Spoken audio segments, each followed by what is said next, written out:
On va résoudre ce Skyscraper Sudoku. Bon, je dois confesser que Skyscraper, c'est un de mes jeux de logique préférés, en dehors du Sudoku. Et en hybride comme ceci, l'hybride Skyscraper Sudoku, c'est souvent quelque chose qui est très déroutant pour la plupart des gens. Alors, comment est-ce qu'on attaque ça? Ah oui, déjà, vous pouvez noter que j'ai mis 54 en référence au département de la Meurthe-et-Moselle. Par contre, le 4 ici ne marchait pas, donc je me suis limité à un 5.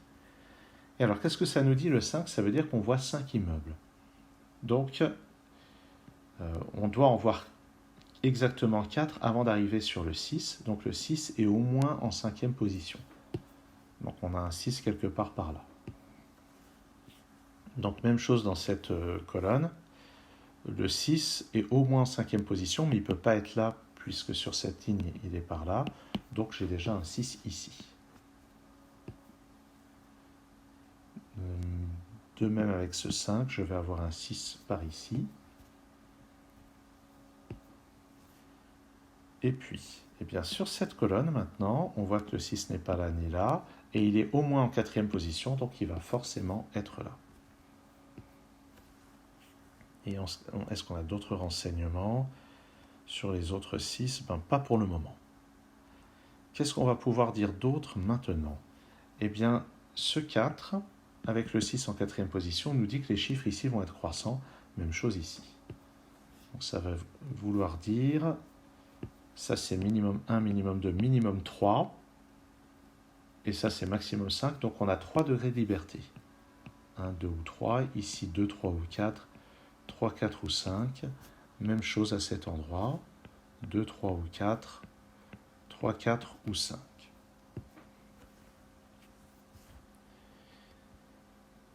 Et puis, eh bien, ça va être tout.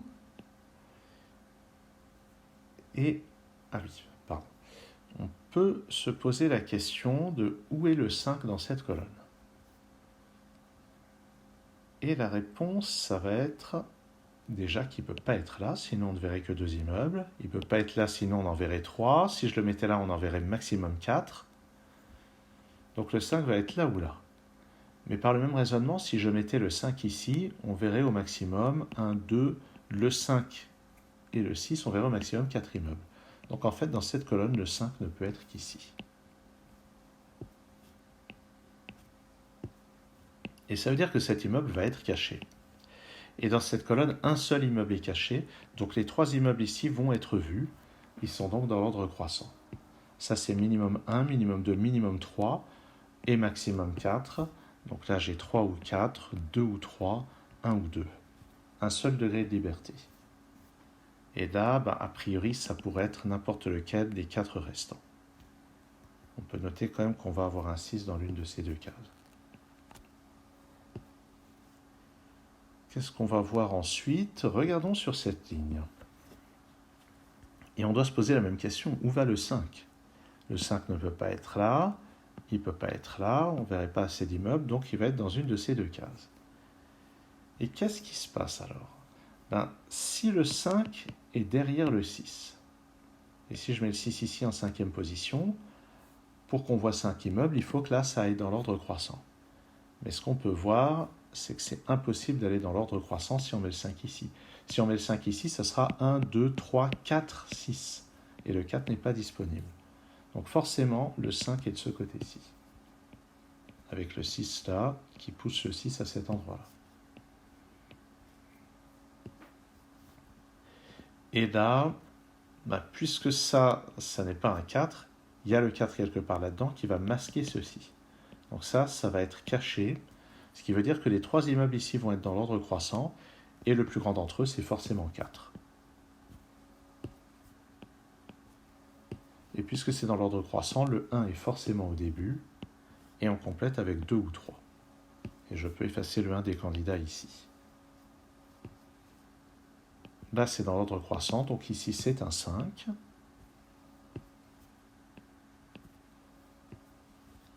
Et des 2 chiffres qui sont là, maintenant, c'est forcément un 5 et un 6. En haut de la colonne, il nous faut un 1, un 2 et un 3. Et là, sur cette ligne, il y a maintenant le même phénomène que celui que j'ai mentionné ici.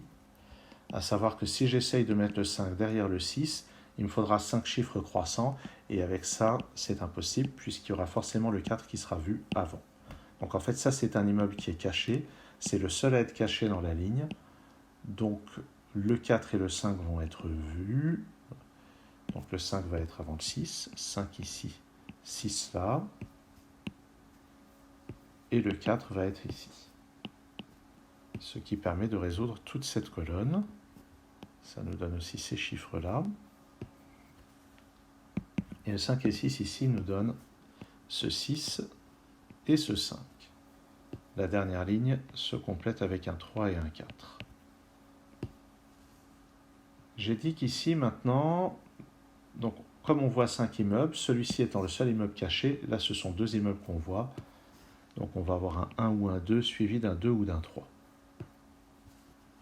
Dans cette colonne, le 1 ne peut plus aller que là, et le 5 dans le bloc va forcément ici. Et ce 1 que je viens de placer me donne ce 2, ce 3, tout en bas le 4, le 2 ici, le 1 là. Il me faut un 4 ici dans ce bloc. En bas, je récupère ce 3. Sur cette ligne, je vais avoir le 1 à cet endroit et le 3 ici dans la colonne. Maintenant, tous mes indices de type skyscraper sont satisfaits. Il me reste à placer les chiffres restants. Là, c'est 2 et 4, je ne les ai pas encore. Ici, c'est 3 et 4, j'ai ce 3. Ça me fait donc 4, 3. Je vais avoir 1 et 2 ici, 2 et 4. Donc, c'était assurément un problème assez difficile quand on n'a pas l'expérience de la résolution de problèmes de type skyscrapers.